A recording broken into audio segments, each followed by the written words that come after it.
पूजा पर्व सीजन रे आमे बहुत ही जल्दी रही था तेणुक सका कौन टे जल्दी जल्दी बन खाया चाहूँ था आ उपमाटा तो आम ओडिया मान घरे समस्त घरे समस्ते खाया भल पाई था।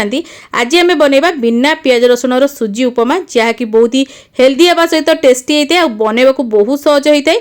नमस्कार ओडिया बो रोसई को आपण मानक बहुत बहुत स्वागत। ये देखो कड़े गोटे नहीं जाइए आ गोटे कप ये सुजी दे देती आटे मु मोटा दाना सुजी यूज कर छोट दाना भी व्यवहार करेंगे। भल भाव टे ड्राई रोस्ट करनवा टे भाजी गले आम सुजीर टेस्ट बहुत भल आसी था तेणुक मुझे भाजी नहीं आप चाहिए घीरे भाजी पारे। तो ये आम काढ़ी नवा से कड़ी को यूज कर तेल देती बेसी तेल यूज करवा दरकार भी नहीं। गोटे स्पून तेल हेले आमर टिके बुट डाली आउ टिके एटी बिरी डाली देइथिली जीरा सोरिष टिके दे देइची आउ तापर एठी आमे टिके दे देबा सुखिला लंका आउ हेंगु टिके देबा बढ़िया बास्ना आसीबा पई। जदि आपण पारे हेंगु नाही ताले स्किप मध्ये कर परिबे किछि असुविधा नै। भल भाव सब जिन टिके भाजी देबा बुट डाली बिरी डाली भाजी टिके समय लागिते टिके भाजी गला परे आमे तापरे टिके चिना बादाम देबा। चिना बादाम को ये भल भाव में भाजी नवा टी कारण कंचा चिना बादाम ये व्यवहार करछि तेणुक टिके टाइम लागिवो गोटे मिनिट खंडे आम या लो फ्लेम रे भाजी नवा।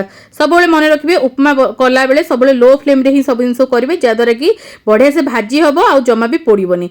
तापर किसी काजू ऐड करी भूसंग पत्र कंचा लंका कोरा होता अदा किसी मुझे कि छेचिकी भी दे पारे। भल भाव में सब जिन मिसे ना आपको भाजी देवा जमीक आम काजू हल्का भाजी हो काजू को साधारणतः बेसी भाजिया को पड़ न अल्प समय मध्य भी भाजी होता है। तो ये 1 ରୁ 2 मिनिट भाजिला आमे तापरे पनीपरिया देवा। पनीपरिया आपण हिसाब से आप जहाँ दे पारे मुझे केवल देती मटर बीन्स कैप्सिकम गाजर आपण चाहिए उपमार जेकोसी पनीपरिया बेसी कर पकई पारे कारण आजिकल पिला माने पनीपरिया खाया बिल्कुल भी भल पाऊना तेणुक एमती आप बनईदेले से खाईने। स्वाद अनुसार ये टी लुण दे देती भल भाव मिक्स करनवा आपको आम घोड़े सीझापी रखिनवा। आपण चाहिए पनीपरिया आलू भी व्यवहार करेंगे फूलकोबी बंधाकोबी ये सब जिन भी व्यवहार करेंगे। तो ये मुझे घोड़े 2 ରୁ 3 मिनिट छाड़ी देती आउ देखो बढ़िया भाव में आमर सब जिन सीझीगला आपको आप लो टू मीडियम फ्लेम रे ही सीझेबे जहाँफल पनीपरिया बहुत भल भाव में सीझीज। तापर आम जो भाजी रखी ये सुजी को ऐड करनवा। बहुत लोग कौन करती ये स्टेज रे पानी दियंती आगे पानी फुटला पर सुजी दियंती मुझे एमती बनाए तो मुझे एमती ही देखी मत ये सहज लगे आ भल भी होता है। तापर देखो बालांस मुझे अधा स्पून चीनी देती यहाँ पूरा ऑप्शनल अच्छी आप न दे पारे किंतु चीनी टिके देले सुजीर उपमाटा बहुत बढ़िया बालांस होता है आ भल लगी था खावाई। भल भाव खाली मिक्स करनवा आउे आम ये गरम पानी देवा। जो कप्रे मु मापिकी गिनारे मापिकी मु सुजी नहीं से गिनारे मुझे 2.5 गिना पानी देती आप 2 गिना दे पारे जदि आपंकर छोट सुजी अच्छी ये मुझे बड़ दाना सुजी नहीं तेणुक 2.5 गिना देती भल भाव में मिक्स करवा। तापर आपको घोड़े 5 मिनिट लो फ्लेम रे छाड़देवा जहाँफल आमर सुजी बहुत बढ़िया भाव सीझीज।